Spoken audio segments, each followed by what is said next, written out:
اعوذ باللہ من الشیطان الرجیم بسم اللہ الرحمن الرحیم قال اللہ هذا یوم ينفع الصادقین صدقهم لهم جنات تجری من تحتها الانہار خالدین فیها ابدا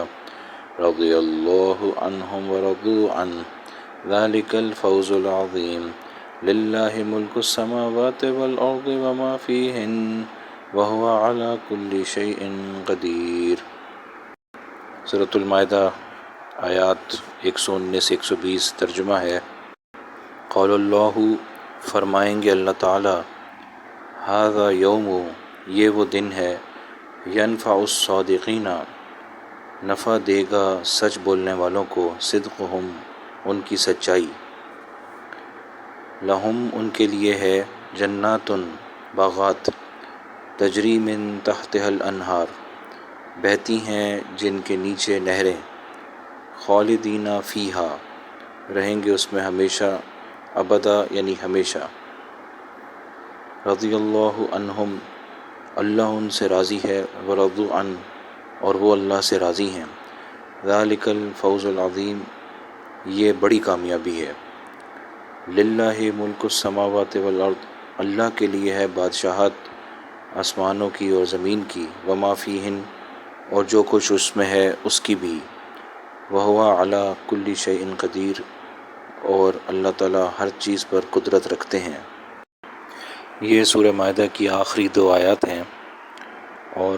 سورت کے اختتام پہ جو ہے کچھ باتیں اللہ نے فرمائی ہیں۔ تو اس سورت کے اندر اللہ تعالیٰ شانہ نے احکامات جاری فرمائے ہیں، تو اختتام میں یہ وضاحت ہو رہی ہے کہ اللہ تعالیٰ کو احکامات جاری کرنے کا حق ہے، یعنی کہ للہ ملک السماوات والارض وما فیہن، کہ بادشاہت جو ہے آسمانوں کی اور زمین کی اور پوری کائنات کی، وہ تو صرف اللہ کے ہاتھ میں ہے۔ تو یعنی کہ مطلب یہ ہے کہ اللہ تعالیٰ نے جو آپ کو احکامات اس صورت میں دیے ہیں، تو اللہ تعالیٰ کا حق ہے کہ وہ یہ احکامات آپ کو دے، کیونکہ ساری بادشاہت تو اسی کی ہے اور سب کچھ اسی نے پیدا کیا ہے۔ تو یہ عقل میں بات آتی ہے کہ ہاں بھئی اللہ کا تو حق ہے، کیونکہ سب کچھ ہے ہی اللہ کی طرف سے، سب کچھ ہے ہی اللہ کی وجہ سے۔ اور مزید اللہ تعالیٰ نے پھر وضاحت فرمائی، وَهُوَ عَلَىٰ كُلِّ شَيْءٍ قَدِيرٌ، کہ میں ہر چیز پر قدرت رکھتا ہوں۔ تو یعنی کہ اشارہ یہ ہے کہ بھئی اگر آپ احکامات مانیں گے تو میں آپ کو جنت عطا کروں گا، اور اگر احکامات نہیں مانیں گے تو میں دنیا کی زندگی بھی آپ کی تنگ کروں گا اور آخرت کی بھی۔ تو یہ پوری آیت، پوری صورت کا آخر میں یہ خلاصہ ہے۔ اب دونوں آیتوں کی جو تفسیر ہے وہ اس طرح سے ہے کہ اللہ تعالیٰ یہ فرما رہے ہیں کہ قیامت کے دن اللہ فرمائیں گے کہ آج کے دن سچ بولنے والوں کو ان کی سچائی نفع دے گی۔ اب سچ کا مطلب کیا ہے؟ عام طور پہ ہم سچ اور جھوٹ کو یعنی قول سے، کہی ہوئی بات سے تشبیہ دیتے ہیں کہ اگر آپ نے بات واقعے کے مطابق کی ہے تو وہ سچی ہے، اور اگر آپ نے بات واقعے کے مطابق نہیں کی تو آپ نے جھوٹ بولا ہے۔ لیکن اصل حقیقت یہ ہے کہ قرآن اور سنت میں جو سچائی ہے وہ قول کے بھی سچائی ہے اور عمل کی بھی سچائی ہے۔ چنانچہ یہ حدیث ہے آپ صلی اللہ علیہ وسلم کی، من تحلی بما لم یعطى کان کلابس ثوبی زور، یعنی اگر کوئی اس چیز کا زیور پہنے، بما لم یعطى، جو اس کو نہیں دیا گیا، ٹھیک ہے، تو کانا کلابس ثوبی زور، تو ایسا ہے کہ جیسے اس نے جھوٹ کے 2 کپڑے پہن لیے۔ تو اس کا مطلب یہ ہے کہ کوئی ایسی بات کرے یا کوئی ایسا عمل بھی کرے جو اس کے ساتھ اس کا تعلق نہیں تھا، یعنی بات کرے تو جھوٹی کرے اور عمل وہ کرے جو اس کو کہا نہیں گیا تھا کرنے کو، تو یہ بھی عملی جھوٹ ہو گیا۔ تو یعنی کہنے کا مقصد یہ ہے کہ جھوٹ کا تعلق شریعت میں صرف قول کے ساتھ نہیں ہے،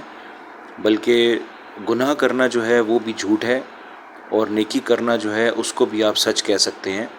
اور جو شخص جتنی اللہ کی بات مانے گا اور جتنا نیکیوں میں آگے بڑھے گا اتنا ہی وہ سچا کہلائے گا۔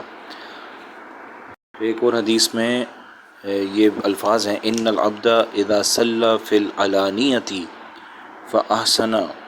وصلی فی السر فاحسن قول اللہ تعالی ھذا عبدی حقا، یہ مشکات شریف کی حدیث ہے، اور اس کا ترجمہ ہے کہ وہ بندہ جو کہ اعلانیہ بھی اچھی نماز پڑھتا ہے یعنی سب کے سامنے، اور جو چھپ کر بھی یعنی تنہائی میں اچھی نماز پڑھتا ہے، تو اللہ تعالیٰ فرماتے ہیں کہ یہ میرا بندہ جو ہے سچ مچ میرا بندہ ہے، یعنی یہ میرا سچا بندہ ہے۔ یعنی جو نماز وہ دوسروں کے سامنے پڑھ رہا ہے خوش و خضوع کے ساتھ، بالکل اسی خوش و خضوع کے ساتھ وہ تنہائی میں بھی نماز پڑھتا ہے، تو یہ عملی اس نے سچ بولا، یعنی واقعی میں اس کے دل میں کوئی ریا نہیں ہے، اور وہ صرف اور صرف اللہ کی رضا کے لیے اچھی طرح نماز پڑھنے کی کوشش کر رہا ہے۔ تو پتہ یہ چلا کہ بھئی سچ کا تعلق عمل کے ساتھ بھی ہے اور قول کے ساتھ بھی ہے۔ تو یہاں پر 119 آیت میں اللہ تعالیٰ یہی فرمائیں گے قیامت میں کہ بھئی جس نے سچ بولا ہے، یعنی جو جھوٹ نہیں بولتے تھے اور جو نیکیاں کرتے تھے، اچھے کام کرتے تھے، گناہوں سے بچتے تھے، آج ان کو اس کا فائدہ ہوگا۔ اور یہ بات ہمارے لیے غور و فکر کرنے کی ہے کہ اگر مسلمان دنیا ہی میں جو ہے آسائشیں تلاش کرنا شروع کر دے تو یہ اس کے لیے آخرت کا نقصان ہوگا، اور اگر وہ آخرت کے فائدے کو سامنے رکھے، جنت کے فائدے کو سامنے رکھے، اور جو ہے نیکی میں اضافہ کرتا چلا جائے، تو وہ فائدہ جو اس کو ملے گا، جو اس کو اس کے پیسے ملیں گے، نیکیاں ملیں گی، ثواب ملے گا، جنت میں چیزیں ملیں گی، تو وہ قیامت میں ملیں گی، اور وہی اعلان اللہ تعالیٰ فرمائیں گے۔ تو ہمارے لیے یہ بہت زیادہ غور و فکر کی بات ہے کہ اگر ہم جو ہے مسلمان ہوتے ہوئے اور دنیا کے فائدے کو ترجیح دے دیں آخرت کے فائدے پر، تو یہ ہمارا بہت بڑا نقصان ہوگا۔ تو ہمیں چاہیے کہ بھئی ہم نیکیوں میں اضافہ کریں، اور دنیا جو ہے اس کے لیے اللہ سے عافیت مانگیں کہ اللہ تعالیٰ عافیت سے ہماری زندگی گزار دے۔ تو یہی بات اللہ تعالیٰ فرما رہے ہیں، لَهُمْ جَنَّاتٌ تَجْرِي مِن تَحْتِهَا الْأَنْهَارُ، یعنی ان کے لیے ہم باغات لے کر آئیں گے، ان کو ہم باغات دیں گے جس کے نیچے، یعنی نیچے کا مطلب یہ ہے مولانا اشرف علی تھانوی صاحب رحمۃ اللہ علیہ کے مطابق کہ ان کے محلات ہوں گے، محلات کے نیچے سے ان کے نہریں بہہ رہی ہوں گی، اور یہ بہت بڑی نعمت ہے، کیونکہ ایک تو محل مل جانا، یہ تو اس دنیا میں ہزاروں لاکھوں نہیں بلکہ کروڑوں لوگ ہیں جو کبھی محل حاصل نہیں کر سکتے، چاہے وہ جتنا بھی پیسہ کما لیں،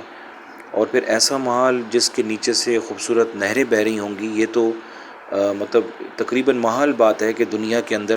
جو ہے اس طرح کی کوئی آسائش اپنے لیے پیدا کر سکے۔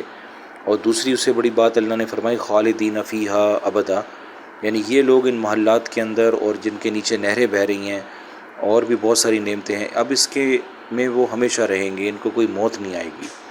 تو یہ تو مطلب اس طرح کا انعام ہے کہ انسان پڑھتے ہی جو ہے وہ شوق میں آ جاتا ہے کہ کاش یہ چیز مجھے مل جائے،